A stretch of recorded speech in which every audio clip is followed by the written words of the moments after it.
اعوذ باللہ من الشیطان الرجیم بسم اللہ الرحمن الرحیم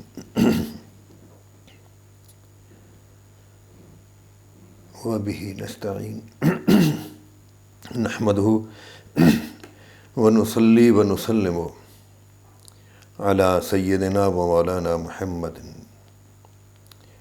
سید الانبیاء والمرسلین وعلی آلہ الطیبین الطاہرین واصحابہ المجتبین اما بعد فاعوذ باللہ من الشیطان الرجیم بسم اللہ الرحمن الرحیم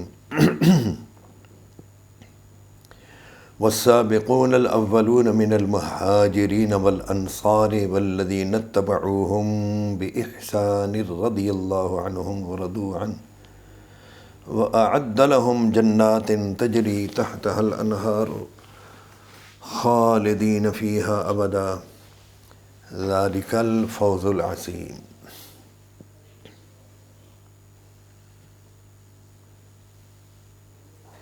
صدق اللہ العلی العظیم و صدق رسولہ النبی الکریم الامین۔ اللہم صلی علی سیدنا و مولانا محمد النبی الامی وعلی آلہ و اصحابہ وبارک وسلم وصلی علیہ۔ معزز اور مکرم سامعین و ناظرین، اس سے قبل ایک مجلس میں سورۃ التوبہ کی یہ آیت نمبر 100 اور اس کے ساتھ ترمذی شریف کی وہ حدیث جس میں 73 فرقوں کا ذکر ہے پڑھی تھی، اور ما انا علیہ و اصحابی پر گفتگو شروع کی گئی تھی، اور اس گفتگو میں سورۃ التوبہ کی یہ آیت اور اس آیت کی تفسیر میں گویا تفسیر نبوی کے طور پر ہم نے ایک حدیث پڑھی تھی جو کہ مسند احمد میں ہے، حضرت مجاشع بن مسعود رضی اللہ تعالی عنہ اس کے راوی ہیں، اور مسند احمد میں مسند مجاشع بن مسعود ہی میں ہے۔ شیخ شعیب الارناؤت اور ان کے ساتھ تقریباً 10-11 اور افراد ہیں جو مسند احمد کی جلد نمبر 25 میں شیخ الارناؤت کے کام میں اور تحقیق میں شرکا ہیں۔ یہ 25ویں جلد ہے مسند احمد کی، اور اس کا صفحہ نمبر ہے 176۔ پچھلی مجلس میں یہ ہم نہیں بتا پائے تھے، تو آج یہ نوٹ فرما لیں۔ جلد نمبر 25 صفحہ نمبر 176، حدیث نمبر 15847، 15847۔ مؤسسۃ الرسالہ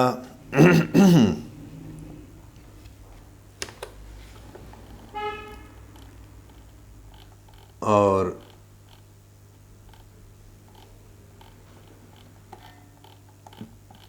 طبعہ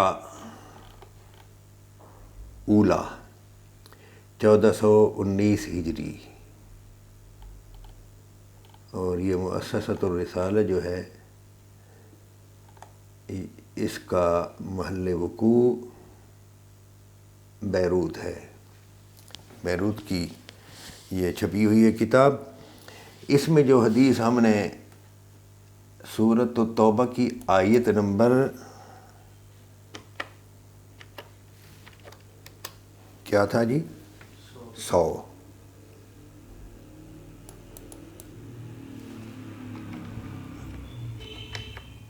اس میں یہ حدیث ہم نے پیش کی تھی جس کا نمبر ہم آپ کو بتا چکے ہیں کہ اس میں سرور عالم صلی اللہ علیہ وآلہ وسلم نے فرمایا، اس کو آپ کے بھتیجے کو اے مجاشع ہم ہجرت پر بیعت نہیں کرتے، اسلام پر اس کی بیعت قبول کرتے ہیں، اور یہ اب ہمارے ہاتھ پر مسلمان ہوگا تو مہاجرین اور انصار کی اتباع، نیکی میں اتباع کرتے ہوئے یہ تابعین میں سے ہوگا۔ آیت نمبر 100 میں بھی، سورۃ التوبہ کے آیت نمبر 100 میں بھی مہاجرین اور انصار کی اتباع کرنے والا نہیں، نیکی میں اتباع کرنے والا۔ اتباع تو کسی کی بھی اتباع برائی میں بھی ہوتی ہے۔ نتبعوہم بإحسان، اور حدیث میں ہے وَيَكُونُ مِنَ التَّابِعِينَ بإحسان، نیکی میں اتباع جو کرے گا مہاجرین اور انصار کے فوراً بعد آنے والا، حضور سے ملاقات کرنے والا، حضور کے پیچھے نماز پڑھنے والا، حضور اکرم صلی اللہ علیہ وآلہ وسلم کے ماہ و سال اپنی حیات میں لینے والا، رہنے والا حضور کے ساتھ، اگر وہ مہاجرین اور انصار کے طرز عمل پر نیکی میں نہیں ہے تو پھر وہ تابعی بھی نہیں ہے۔ تابعی وہ ہے جو نیکی میں اتباع کرے۔ ایک بات تو یہ ہو گئی۔ دوسری بات اس کے ساتھ یہ بھی یاد رکھنے کی ہے کہ اگر کوئی شخص نیکی میں مہاجرین اور انصار کا تابع نہیں ہے، تابع واحد ہے، تابعین اس کی جمع ہے، تو جب وہ نیکی میں تابع نہیں ہے تو وہ تابعین میں سے بھی نہیں، تو پھر صحابہ میں سے بھی نہیں، تو چونکہ نیکی میں متبع نہیں ہے، اور پھر جب وہ نہیں ہے تو پھر وہ اس عنایت کا، عزت کا، مرتبے کا بھی حقدار نہیں جو ان الفاظ میں سورۃ التوبہ میں آیا، رضی اللہ عنہم ورضوا عنہ، وہ اس کا بھی حقدار نہیں ہوگا جو بھی ہو۔ ایک بات یہ بھی یاد رکھنا چاہیے کہ قرآن نے کہا من المہاجرین والانصار، یہاں من لگایا، یعنی سارے کے سارے مہاجرین اور سارے کے سارے انصار ایسے نہیں ہیں جن کے لیے رضی اللہ عنہ ورضوا عنہ یا جن کی اتباع کی جائے۔ تمام مہاجرین اور انصار جو مسلمان ہوئے ان میں سے ہر فرد جو ہے ضروری نہیں کہ وہ اتباع کیے جانے کے لائق ہو، تو یہ من لگا دیا۔ یہی وجہ ہے کہ بعض جو ہیں مہاجرین وہ قابل اتباع تو کیا رہے تھے، وہ تو مسلمان ہی نہ رہے، وہ مہاجر تھے، وہ مسلمان تھے، بعد میں مرتد ہو گئے، جیسا کہ حضرت ام حبیبہ رضی اللہ عنہا کا سابق شوہر وہ مرتد ہو گیا تھا، تو اس کے بعد نبی کریم صلی اللہ علیہ وآلہ وسلم کی نکاح میں آئی تھی حضرت ام حبیبہ رضی اللہ عنہا، تو معلوم ہوا کسی کی کوئی گارنٹی نہیں ہے، جس کا خاتم ایمان پر ہو اور مسلسل اس کی زندگی استقامت پر ہو، ایسا شخص جو ہے قابل نمونہ ہے، قابل اتباع ہے، اس کے لیے تمغہ رضی اللہ عنہم ورضوا عنہ ہے۔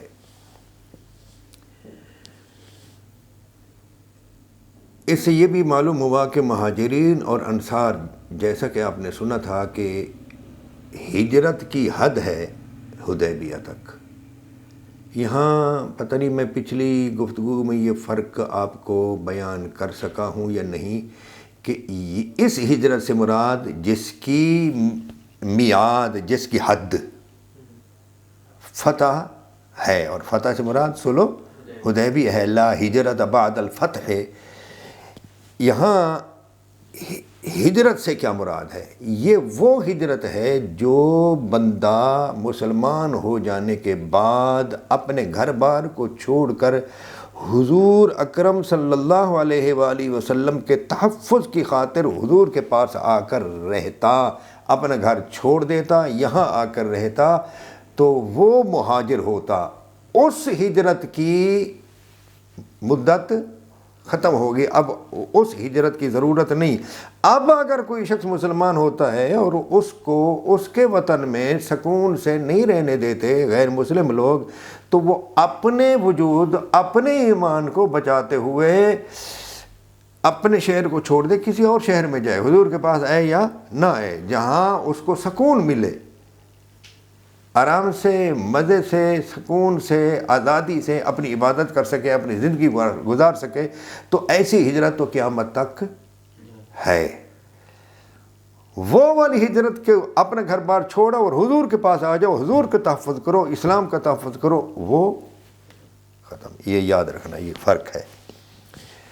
تو ایسی ہجرت تو زیادہ عظمت والی ہے نا، جو اپنے لیے نہ ہو بلکہ حضور کے لیے ہو، تو وہ عظمت ہے ایک ایسا مہاجر۔ اچھا، ایسے مہاجر کے لیے مدینہ کے لوگ انصار تھے نصرت سے، کہ وہ نصرت کرتے تھے، مہاجرین جو دور سے آتے تھے ان کو ٹھہراتے تھے، ان کو کھانا وغیرہ، بلکہ مکہ کے جو مہاجر حضور کے ساتھ آئے تھے ان کے لیے کھانا وانا بھی نہیں، ان کو تو گھر بھی انہوں نے دیے، آدھا گھر ان کو دے دیا، ہر ایک نے پورا ٹھکانہ دیا، ٹھہرایا، تو اس لیے وہ انصار کہلائے۔ اب چونکہ ایسے مہاجر کی گنجائش نہیں ہے، تو اس لیے اب کسی نئے ناصر کی اور انصاری کی بھی ضرورت۔ انصاری ہونے کا جو قرآن میں لقب آیا ہے، اور قرآن نے جن کی اتباع کسی کو اپنی بارگاہ میں، کسی کے اللہ کی بارگاہ میں، کسی کے رسول اللہ کی بارگاہ میں مقبول ہونے کی شرط لگا دی کہ مہاجرین اور انصار کا متبع ہو قرآن میں، ایسے مہاجرین اور ایسے انصار کا دور ختم ہو گیا۔ کہاں تک؟ صلح حدیبیہ کے دور تک۔ جب آپ نے یہ سمجھ لیا تو اب یہ سمجھ لیجئے کہ صلح حدیبیہ جب ہو گئی تو اسی مقام پر ابھی حضور تھے، اور اپنی ڈاچی پر یعنی اونٹنی پر سوار ہو کر جب آپ واپس جانے لگے مدینہ شریف، تو اسی جگہ پر ہی سورۃ الفتح نازل ہوئی۔ لہذا سورۃ الفتح میں جتنی آیات تعریف میں آئی ہیں، وہ ساری کی ساری آیات جو ہیں وہ اس وقت کے مسلمانوں کے لیے ہیں جو نبی کریم صلی اللہ علیہ وسلم کے ساتھ مدینہ سے آئے تھے، اور وہ تقریباً 1400 صحابہ تھے۔ مثلا لقد رضی اللہ عن المؤمنین اذ یبایعونک تحت الشجرہ، اللہ راضی ہو گیا ان مومنین سے جو بیعت کر رہے تھے درخت کے نیچے۔ ان الذین یبایعونک انما یبایعون اللہ ید اللہ فوق ایدیہم، وہ اللہ کی بیعت کر رہے ہیں، ان کے ہاتھوں پر اللہ کا۔ یہ سب کس کے لیے ہے؟ اسی طرح محمد الرسول اللہ والذین معہ، یہ آخری آیت ہے سورۃ الفتح کی آخری آیت۔ محمد الرسول اللہ والذین معہ اشداء علی الکفار رحماء بینہم، محمد صلی اللہ علیہ وآلہ وسلم اللہ کے رسول ہیں، اور آپ کے جو ساتھی ہیں وہ کفار پر سخت ہیں، آپس میں ایک دوسرے پر رحم دل ہیں۔ یہ اور پوری آیت تراہم رکعا سجدا یبتغون، تو دیکھے، یہ حضور کو یہ خطاب ہو تو آپ دیکھیں گے کہ یا آپ دیکھتے ہیں ان کو کہ وہ رکوع کرتے ہوئے، سجدہ کرتے ہوئے، یا بندہ کوئی بھی بندہ دیکھتا ہے ان کو رکوع کرتا ہوا، سجدہ کرتا ہوا، یبتغون فضلا من اللہ ورضوانا، اللہ تعالیٰ سے اس کا فضل اور اس کی رضا کی تلاش کرتا ہوا۔ تو یہ جو شان ہے نا، رکوع کرتے ہوئے، سجدے کرتے ہوئے، یہ ان کی ہے جو حضور کے ساتھ آئے تھے۔ بڑے افسوس کی بات ہے کہ کچھ لوگ ان ساری آیات کو بعض ان لوگوں کے لیے بھی ثابت کرنا شروع کر دیتے ہیں جو اس وقت ان لوگوں کو مکہ میں آنے سے روک رہے تھے۔ آپ سمجھ گئے؟ ہم الذین کفروا وصدوکم عن المسجد الحرام، یہ بھی اسی سورت کی آیت ہے۔ وہ لوگ جنہوں نے کفر کیا اور آپ کو مسجد حرام سے روکا، تو جو روکنے والے تھے نا اس وقت، ان روکنے والوں میں جو تھے، ان میں سے بعض کو ہمارے لوگ اس قدر یعنی اندھے ہو گئے ہیں، قرآن کو سمجھتے نہیں، غور نہیں کرتے۔ جو روکنے والے تھے ان صحابہ کے راستے میں رکاوٹ تھے، انہیں مسجد حرام سے دور رکھنے والے تھے، حتیٰ کہ نہیں آنے دیا اس سال، ان کو بھی ان آیات میں شامل کرتے ہیں جی، وہ بھی اس لہذا لقد رضی اللہ عنہ المؤمنین، اللہ ان سے راضی ہو گیا، وہ بھائی وہ تو تھے ہی نہیں۔ ان آیات، ان ساری آیات میں خبر دی گئی ہے ان 1400 صحابہ کے بارے میں۔ تو آپ اس کو سمجھیں ایک بات۔ اب میری اس پوری گفتگو سے، اور لا تسبوا صحابی بھی میں نے پڑھی تھی، صرف ایک نقطہ واضح ہوا کہ نبی کریم صلی اللہ علیہ وآلہ وسلم نے جو فرمایا کہ ما انا علیہ و اصحابی، جس پر میں ہوں اور میرے صحابہ ہیں، جو لوگ، جو شخص اس نہج پر چلے گا، اس راہ پر چلے گا، اس انداز پر چلے گا، اس طریقے پر چلے گا، وہ 73واں فرقہ، یعنی ایک فرقہ ہوگا 72 الگ، اور وہ یہ مراد ہے۔ ایک بات اب اس سے دوسری بات یہ ثابت ہوئی کہ جن کا عمل اور جن کا اسوہ ہمارے لیے قابل عمل ہے، جن کا عمل ہمارے لیے نمونہ ہے اور اسوہ ہے، وہ رسول اللہ صلی اللہ علیہ وسلم کے ساتھی ہیں جو حدیبیہ سے پہلے ہیں اور حدیبیہ تک ہیں۔ ٹھیک ہے، اس پر میں آپ کو ایک آدھ مثال حدیث پاک سے دے دیتا ہوں۔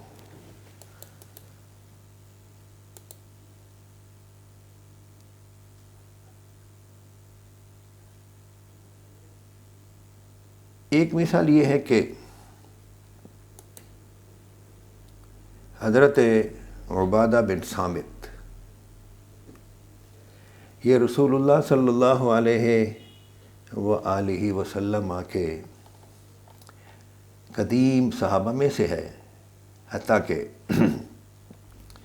یہ حضور کے نقیب جو نقابات ہیں نا صحابہ، ان میں سے ایک ہیں، اور وہ 12 حضرات تھے۔ حضور نے فرمایا کہ اللہ تعالیٰ نے میرے صحابہ میں سے ان حضرات کو میرا نقیب بنایا ہے۔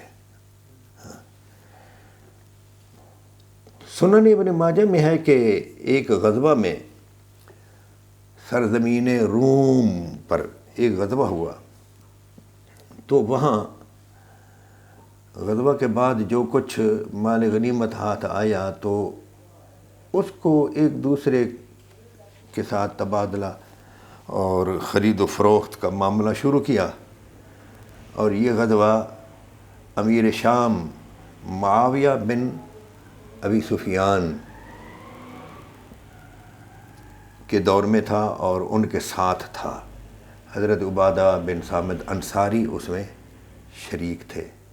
تو یہ خرید و فروخت جب ہوئی تو حضرت عبادہ بن صامت انصاری رضی اللہ تعالی عنہ نے فرمایا یا ایھا الناس انکم تأکلون الربا، اے لوگو اس طرح آپس میں یہ جو لین دین کر رہے ہو یہ تم سود کھا رہے ہو۔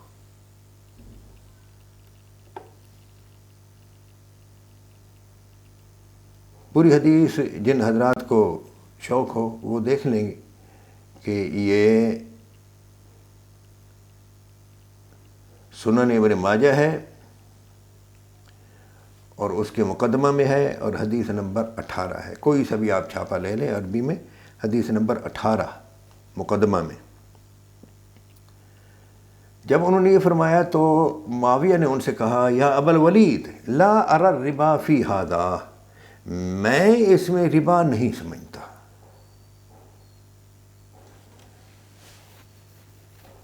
الا ما کان من نذرۃ، ہاں اگر ادھار ہو تو پھر۔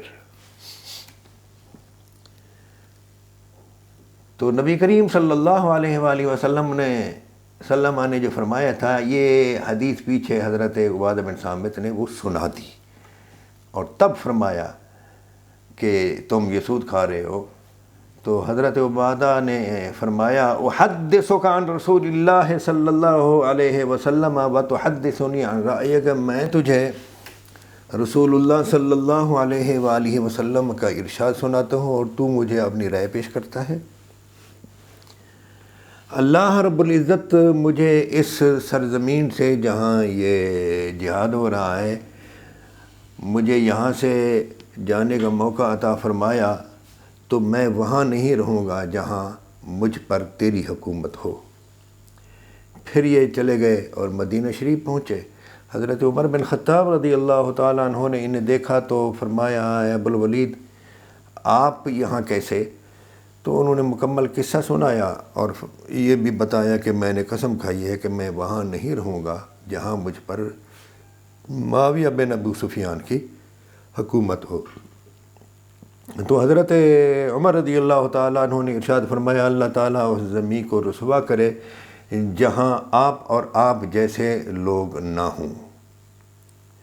آپ لوٹ جائیے، آپ پر معاویہ کی کوئی حکومت نہیں ہے، بلکہ لکھ دیا، معاویہ کو لکھ دیا کہ تیری ان پر کوئی حکومت نہیں ہے۔ وَاحْمِلِ النَّاسَ عَلَى مَا قَالَ، اور یہ جو عبادہ رضی اللہ تعالیٰ عنہ نے فرمایا ہے تو لوگوں کو اس پر ابھار، اس پر لوگوں کا عمل کرا۔ معلوم ہوا کہ قدیم صحابہ وہ ہیں جو بعد والے لوگوں کو ٹوکتے ہیں اور حضور اکرم صلی اللہ علیہ وآلہ وسلم کی احادیث پر اور آپ کی ارشادات پر لاتے ہیں۔ اس سے معلوم ہوا کہ اللہ تعالیٰ نے کیوں فرمایا ہے وَالَّذِينَ اتَّبَعُوهُمْ بِإِحْسَانٍ، کہ پہلا طبقہ مہاجرین کا ہے، پھر انصار کا ہے، اس کے بعد ان لوگوں کا ہے جو نیکی میں مہاجرین اور انصار کے پیروکار ہوں۔ اور حضور نے مسند احمد کی اس حدیث میں جو میں پہلے پیش کر چکا ہوں کہ یہ شخص اسلام پر بیعت کرے، ہمارے ہاتھ پر بیعت کرے، اس کا شمار ہوگا یکون من التابعین بإحسان، یہ ہوگا ان لوگوں میں سے جو نیکی میں پیروی کرنے والے ہیں۔ فقط حضور کو دیکھ لینا کافی نہیں ہے، حضور اکرم صلی اللہ علیہ وسلم کے ہاتھ پر بیعت کر لینے کے باوجود حضور بھی موجود ہوں تو یہ بڑی انوکھی بات ہے دوستان گرامی، کہ قرآن حضور کی موجودگی میں بعد میں آنے والے لوگوں کے لیے یہ شرط رکھے کہ وہ مہاجرین اور انصار کے پیروکار ہوں نیکی میں، یہ بڑی بات ہے۔ تو اب آپ نے دیکھا کہ میں نے جو عرض کیا تھا کہ حدیبیہ کے بعد اسلام قبول کرنے والے جو لوگ ہیں وہ اصحابی میں شامل نہیں ہیں۔ فتح مکہ کے بعد اسلام قبول کرنے والے جو لوگ ہیں وہ لفظ اصحابی میں شامل نہیں ہیں، بلکہ جو اصحابی ہیں حضور نے فرمایا میرے صحابہ ان کے پیروکار ہوں تو وہ تابعین بالاحسان ہیں، ورنہ حضور کو دیکھنے کے باوجود تابعین بالاحسان نہیں ہیں۔ یہاں ایک آدھ حدیث اور بھی میں پیش کر دیتا ہوں۔ یہ حدیث جو سنن ابن ماجہ میں ہے یہ صحیح حدیث ہے، البانی وغیرہ سب نے اس کو صحیح تسلیم کیا ہے۔ ایک اور حدیث بھی سنتے چلیے، یہ بخاری میں ہے، بخاری شریف میں ہے، اور حضرت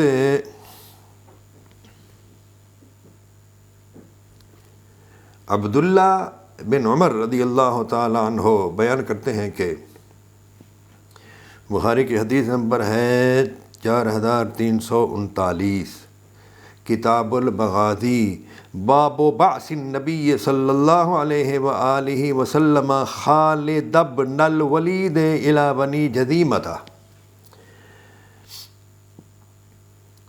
وہ فرماتے ہیں کہ ہم جب بنو جذیمہ کی طرف گئے تو ان لوگوں کو اسلام کی طرف بلایا تو ان لوگوں کو یہ کہنا نہ آیا ان کی زبان پر کہ وہ کہتے اسلمنا، ہم اسلام لے آئے، تو انہوں نے کہا سبانا، ہم جس دین پر تھے اس سے پھر گئے۔ کہنا وہ یہ چاہتے تھے کہ جو دین آپ لے آئے ہم نے اس کو قبول کیا پہلے سے، پھر گئے، پہلے کو چھوڑ دیا۔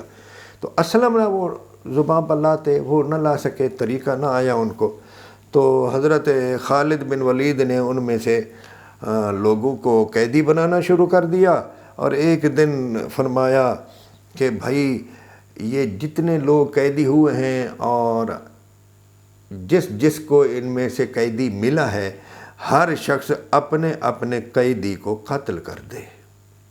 حضرت عبداللہ بن عمر رضی اللہ تعالیٰ عنہما نے ارشاد فرمایا کہ میاں نہ تو میں اپنے کسی ساتھی کو قتل کرتا ہوں اور نہ ہی میرے ساتھی اپنے کسی قیدی کو قتل کرے، نہ میں اپنے قیدی کو قتل کرتا ہوں، نہ میرا کوئی ساتھی اپنے قیدی کو قتل کرے گا، یہاں تک کہ ہم یہ بات نبی کریم صلی اللہ علیہ وسلم کی بارگاہ میں لے جائیں گے اور آپ کو بتائیں گے، اور آپ پھر جو ارشاد فرمائیں گے اس پر عمل کریں گے۔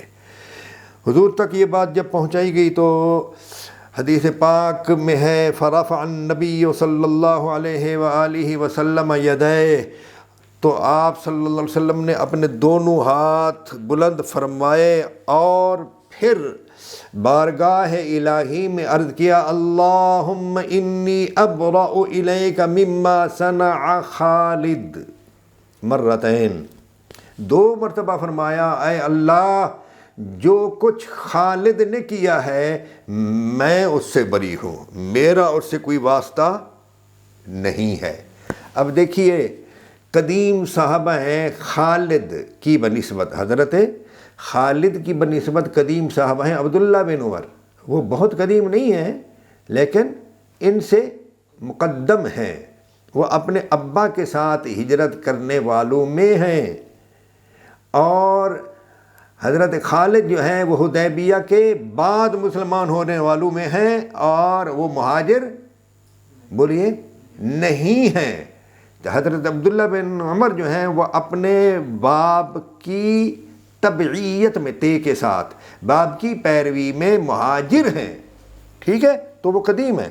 اب اس حدیث میں جو بخاری شریف میں ہے، بولیے قدیم صحابی کے اسوہ پر چلنا ہے یا اس حدیبیہ کے بعد اسلام قبول کرنے والے شخص کے اسوہ پر چلنا ہے جس کے طرز عمل سے حضور نے ہاتھ کھڑے کر دیے؟ آپ کو سمجھ آئی ہے؟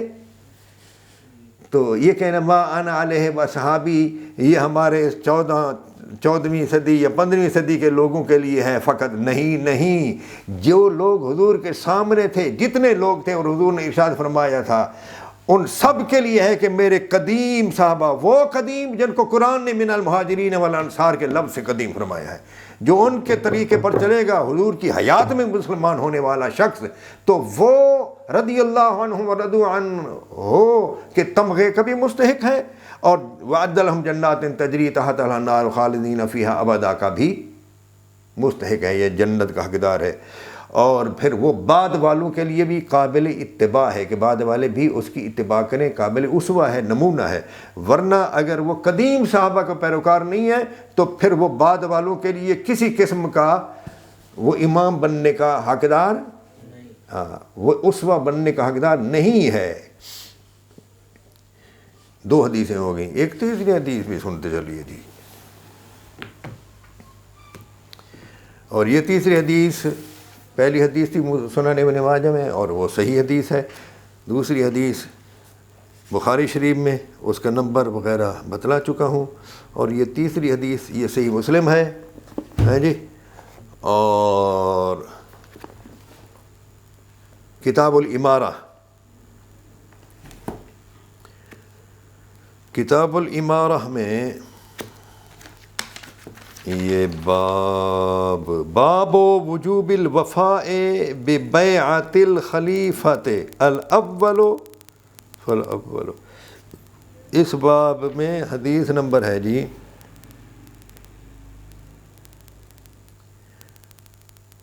1844 اس کتاب کی، کتاب الامارہ کی، اور یہ چونکہ دارالسلام کا چھاپا ہے صحیح مسلم، تو یہ مسلسل حدیث نمبر بھی دیتے ہیں، تو مسلسل حدیث نمبر اگر دیکھا جائے تو پھر ہے 4776، حدیث نمبر 4774، لمبی حدیث ہے۔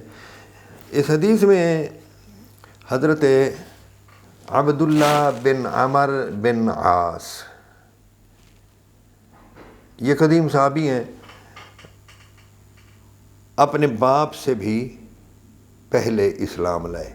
ان کے والد ہیں حضرت عمر بن عاص، تو یہ اپنے بابا سے اسلام لانے میں مقدم ہے، عبداللہ بن عمر بن عاص۔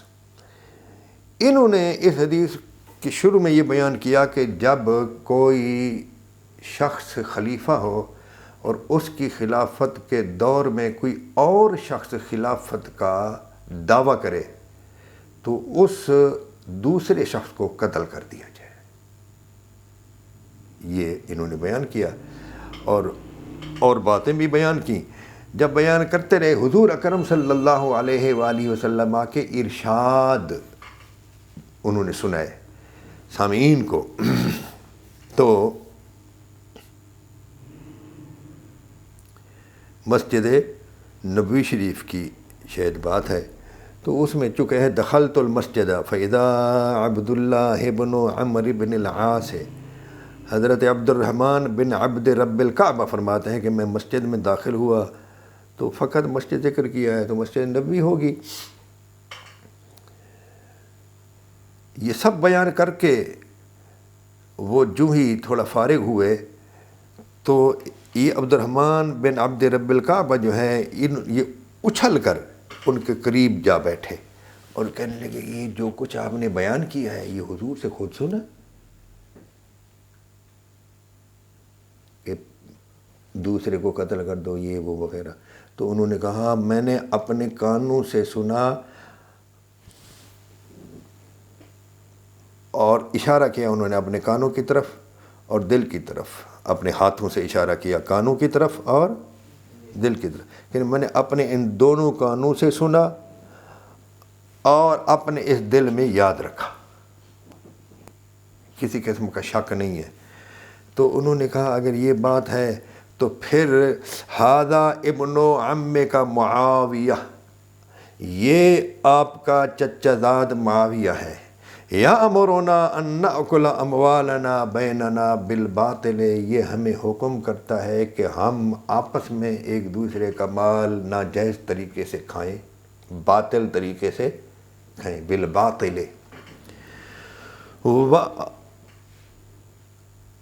وَنَقْتُلَ أَنفُسَنَا، اور ہم ایک دوسرے کو قتل کریں۔ واللہ عز وجل یقول، جبکہ اللہ تعالیٰ ارشاد فرماتا ہے۔ انہوں نے اس پر سورہ نساء کی ایک ایسی آیت تلاوت فرمائی جس میں ایک دوسرے کو باطل طریقے سے قتل کرنے کی بھی ممانعت آئی ہے اور ایک دوسرے کا باطل طریقے سے مال کھانے کی بھی ممانعت آئی ہے۔ وہ آیت یہ ہے، یا ایھا الذین آمنوا لا تأکلوا اموالکم بینکم بالباطل الا ان تکون تجارۃ عن تراض منکم ولا تقتلوا انفسکم ان اللہ کان بکم رحیما۔ ایمان والو، آپس میں ایک دوسرے کا مال باطل طریقے سے نہ کھاؤ مگر یہ کہ تمہاری رضامندی کی تجارت ہو تمہارے درمیان، اور لا تقتلوا انفسکم، اور ایک دوسرے کو قتل نہ کرو، بے شک اللہ تعالیٰ تم پر رحیم ہے۔ یہ بات حضرت عبد الرحمن بن عبد رب الکعبہ سے سن کر حضرت عبداللہ بن عمر خاموش ہو گئے، سکوت طاری ہو گیا ان پر، ایک ساتھ کے لیے تو بیٹھے رہے، کچھ بھی نہ کہہ سکے۔ فسکت ساعۃ، کچھ بھی کہہ نہ سکے۔ یوں کہہ سکتے تھے نا، جھوٹ بولتے ہو، چپ کرو، کیا کہتے ہو؟ اور اس نے یہ بھی نہیں کہا کہ آپ تو یہ کر رہے ہیں، بیان فرما رہے ہیں ایسا اور ایسا، لیکن یہاں ایک شخص ہے وہ ایسا کرتا ہے، یہاں بعض لوگ ہیں جن کو حکومتی عہدے ملے ہوئے ہیں وہ ایسا کرتے ہیں، یہاں کچھ لوگ ہیں وہ ایسا کرتے ہیں۔ انہوں نے ایسا نہیں کہ، انہوں نے کہا ھذا ابن عم کا معاویہ، معاویہ ایسا کرتا ہے، آپ کا چچا زاد معاویہ ایسا کرتا ہے، نام لیا۔ جب نام لیا تو یہ نہیں کہہ سکے چپ رہے، غلط کہہ رہا ہے تو بہتان مت باندھ. سکوت طاری ہو گیا، اس لیے کہ یہ خدا خوفی رکھتے تھے، خدا کا خوف رکھتے تھے، اور معاملات میں باپ کو بھی ٹوکتے رہتے تھے اور معاویہ کو بھی ٹوکتے رہتے تھے، اور حضور کی حدیثیں سناتے رہتے تھے، اور باپ اور معاویہ دونوں ان سے تنگ تھے یہ حدیثیں سن سن کر. وہ میں کبھی آپ کو پیش کروں گا. حتیٰ کہ ایک مرتبہ کہہ دیا اس پاگل کو ہمارے ساتھ تو نے کیوں رکھا ہوا ہے. عمر بن عاص کو اس نے کہا وہ اس پاگل کو تو نے ہمارے ساتھ رکھا کیوں ہے، یہ ہر وقت ہی کوئی حدیث لاتا رہتا ہے، یہ سنو وہ سنو. آپ سمجھ گئے؟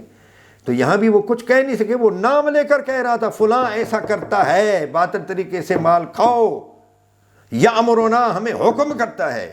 کیا؟